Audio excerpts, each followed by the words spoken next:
Assalamualaikum warahmatullahi wabarakatuh.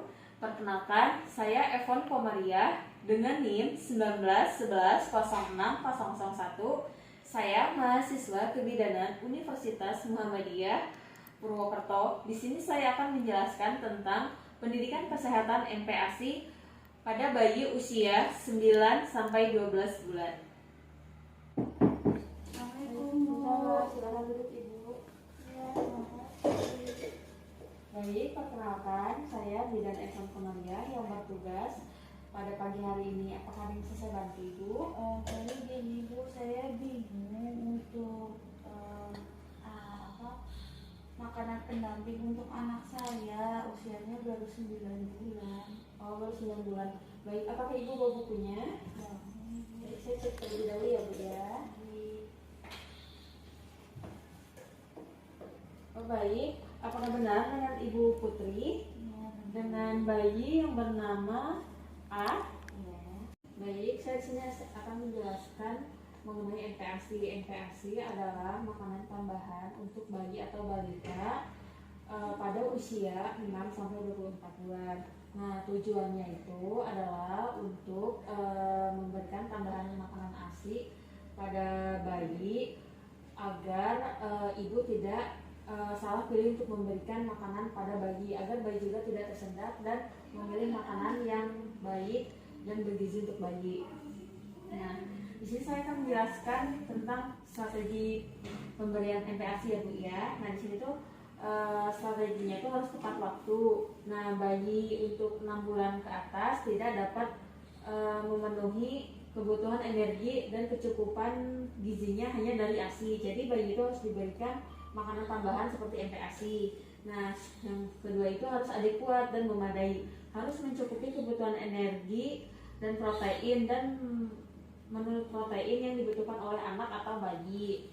Nah, selanjutnya itu makanannya juga harus aman, higienis, dan bahan yang digunakan juga harus aman. Jadi jika ibu memberi makanan pada bayi, nah itu apalagi kalau misalkan ibu beli dari Indomaret atau dari toko-toko lain, ibu harus memperhatikan apakah sudah expired atau belum gitu ya Bu ya.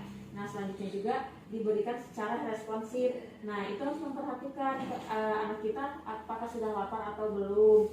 Nah, juga harus konsisten. Jadi bagi ibu tuh jika bayi ibu belum lapar, jangan dipaksa untuk diberi makanan. Nah, tapi jika bayi ibu sudah menangis atau meminta makanan, baru ibu beri makanan. Nah, selanjutnya ibu juga harus memberikan makanan pada bayi itu pada saat bayi sedang duduk atau tegak. Kalau misalkan lagi tiduran, jangan langsung jangan diberikan makanan, takutnya nanti tersendat ya Bu ya. Dan dibiasakan anak itu kalau makan itu jangan sambil tiduran, seharusnya sambil duduk. Nah, selanjutnya juga ibu memberikan makanan itu harus tertarik, maksudnya itu ketertarikan pada makanan. Jadi ibu itu harus membuat makanan itu kreatif mungkin agar anak ibu itu tertarik untuk memakan makanan atau MPASI itu ya Bu ya. Nah, selanjutnya juga di sini ada perkembangan anak sesuai usia. Nah, di sini tuh pada usia 0 sampai 3 bulan bayi itu akan mengangkat kepala atau dada pada saat tengkurap, menatap wajah orang tuanya atau mengikuti objek yang bergerak, tersenyum atau menangis. Nah, selanjutnya juga pada usia 4 sampai 7 bulan bayi akan tengkurap, bolak-balik, duduk, merespon bila dipanggil. Nah, bayi juga akan mengekspresikan rasa nyaman atau tidak nyaman. Bisa jadi mengekspresikannya itu dengan cara menangis. Nah, selanjutnya juga bayi juga sudah mulai senang bermain.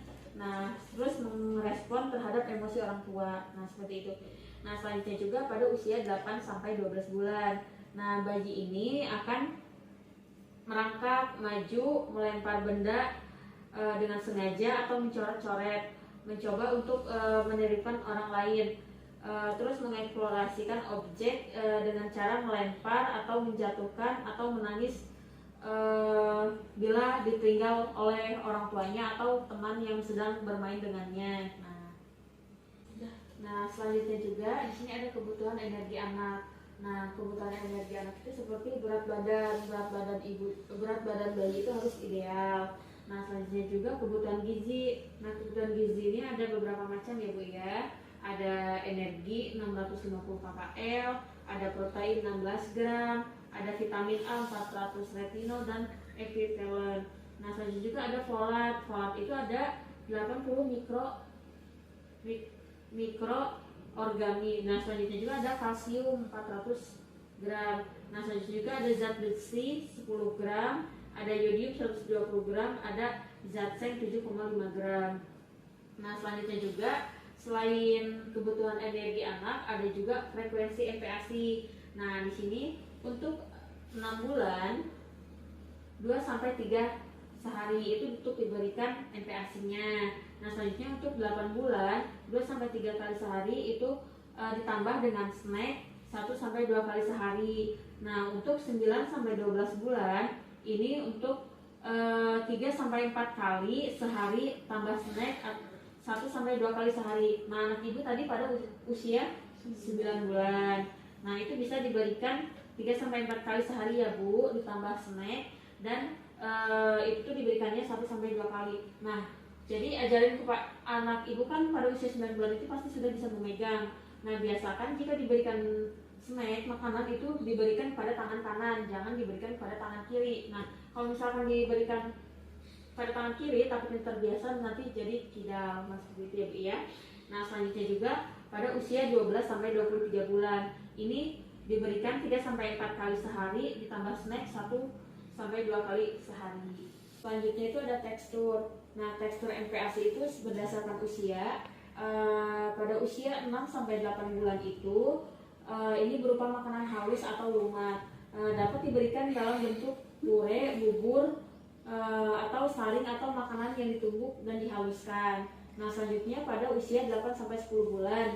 Nah, seperti tadi anak ibu kan pada usia 9 bulan. Nah, ini termasuk ke dalam anak ibu ya Bu ya, pada usia anak ibu. Nah, di situ pada usia ini tekstur makanan itu dinaikkan dari halus menjadi makanan lembek seperti nasi tim, bubur tanpa saring atau makanan yang cincang halus atau irisan makanan lunak.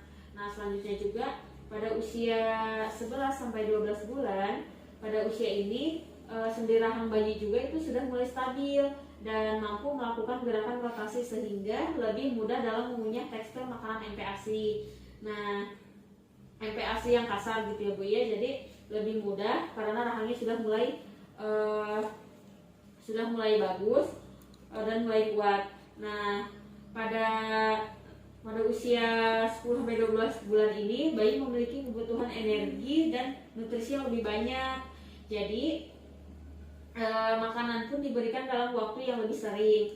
Nah, selanjutnya juga pada usia 12 sampai 24 bulan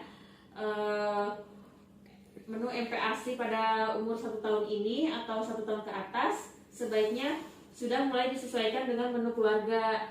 Nah, jadi hal ini untuk melatih agar nantinya terbiasa dan siap beralih ke menu yang lebih beragam. Tetapi MPASI juga harus diperhatikan tidak mengandung bumbu-bumbu yang terlalu tajam seperti lada, cabai, dan jeruk nipis. Nah, seperti itu ya Bu ya. Nah, sampai sini apakah Ibu paham? Apakah ada yang ingin pertanyakan? Tidak. Baik, lanjut ya Bu ya. Di sini juga ada hal-hal yang harus diperhatikan pada pemberian MPASI. Nah, di sini tuh yang harus diperhatikan itu adalah frekuensi jumlah pemberian MPASI, jangan terlalu banyak dan sering atau terlalu sering atau terlalu sedikit.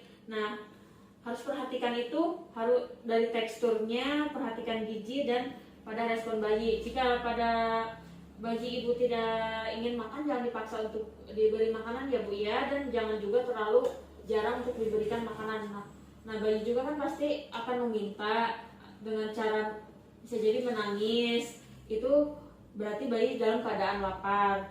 Jadi ibu bisa memberikan makanan tambahan MPASI kepada bayi ibu. Nah, seperti itu. Apakah ada yang ingin tanyakan Bu? Sudah cukup Ibu. Sudah cukup. Baik Bu, itu penjelasan dari saya. Apakah ada pertanyaan? Tidak Bu. Baik, jika Ibu paham, saya akan menanya kembali ya Bu, tekstur makanan pada usia 9 bulan sesuai dengan usia anak ibu, itu bagaimana ya Bu? Sedikit kasar, Ya. dan potongan dagingnya juga sedikit lembut juga. Oh, baik. Berarti kalau begitu ibu sudah paham ya Bu ya. Jika ibu ada yang ingin pertanyakan, ibu bisa langsung datang ke sini kembali atau ibu bisa chat saya ya Bu ya. Sudah Bu. Terima kasih Bu. Iya, sama-sama. Ini Bu saya kembalikan dulu ya. Baiklah, itu penjelasan dari saya tentang pendidikan kesehatan MPASI pada bayi atau balita usia 9 sampai 12 bulan. Jika ada kekurangan atau kesalahan dalam kata, saya mohon maaf. Saya akhiri. Wassalamualaikum warahmatullahi wabarakatuh.